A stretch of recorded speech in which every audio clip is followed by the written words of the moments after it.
I'm JP Giardi, and this is a 1941 Chevy convertible, two-door. I actually found it on Craigslist. I paid $800 for it, and I didn't want, he had already cut the roof off and stuff, and he didn't know what he was doing, so I decided to go ahead and just make it a convertible myself. So I've channeled the body all the way around, made it safe to sit in. Everything I'm putting on this car is coming out of wrecking yards. I'm not buying anything new except safety equipment, steering, brakes, that's it. Everything else, I'm building it myself. Transmission, engine, everything. I'll go through everything myself. I'm going to turn this into a rat rod. I've put a lot of cars together over the years where you buy parts and just put stuff on and make a cool car. And I bought this as a shell, a rolling shell with nothing on it, and I'm building a rat rod that I want. Okay, so here in the back we're going to put is where we're going to put all of the air suspension system parts and components for lifting and lowering the car. The back panel has been cut out on the trunk here because we're going to put fins in for ventilation. Everything is still stock and original. This end, we've come through and put some custom taillights on, 59 Cadillac taillights. The nickname of this car is the Bonneville Rocket. I do want to drive it on the Bonneville Salt Flats someday, so that was kind of an initial theme when I got started. I'm going with the stock rally rims. They're probably the only thing that's going to actually be painted on the whole car. Everything else is just going to be just like it is right now. I'm not going to polish, sand, clear coat, nothing. It's just going to stay nice and rusty and just keep rusting up. Inside, I want to be a little comfortable. So I've put some door panels and some kick panels, and I've custom built my own dashboard. It tilts forward here so we can access the gauges and stuff. Steering column, simple shaft. Doesn't need a whole lot of stuff. All the wiring and everything is going to be complete underneath, and will travel through a channel that I have welded into the frame, some conduit, so the wires can travel safely to the back. Air lines, air suspension, everything is going to run through the same track on the driver's side of the car. For the seat, I'm just going to have a guy do a plywood board, put some cushions and stuff on there, and keep it nice and rusty. Stock and original. I don't want it to look, not buying any carpet. Going to fix a couple more floor pans.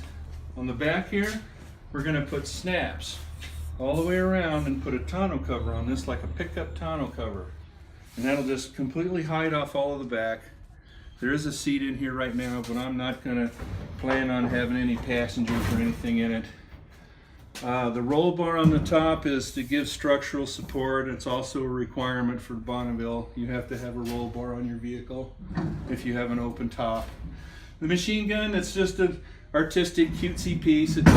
It can't hit the driver's head. It can spin all the way around and it can't touch me. It's just a cutesy. I'm an artist, so I just thought I'd throw something up there. Be kind of cool. The windshield, everything's been shaved down 5 inches. So when I sit in the car, my top of my head's going to be right about here. Top of the door used to be 3 inches higher, this little rim, and then there was a 2-inch lip on top of that. So that's been all cut and cleaned off. We put a full tilt hood. This is all metal parts, all metal construction. So I made all my supports are all out of rebar.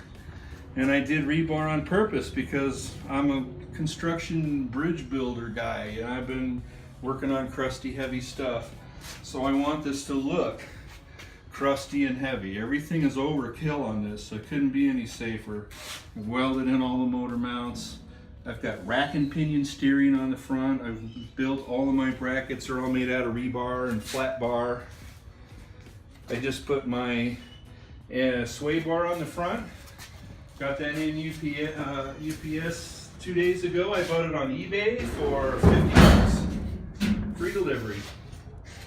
A nice big radiator in there is out of a 1949 Chevy pickup truck. So I've had to modify my radiator grill. Kind of hard to see with the hood on.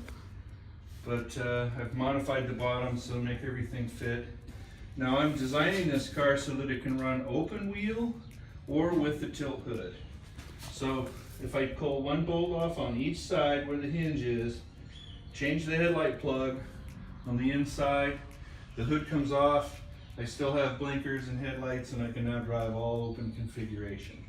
So that's a dual purpose car. I'm building it this way on purpose. I'm also building it with hand controls. So it's going to have feet controls and hand controls. I have MS, and I expect someday to be not able to use my feet and legs. I don't know when that's going to happen. But at this point, I have hand controls that are going to snap in and just drive it with your hand controls.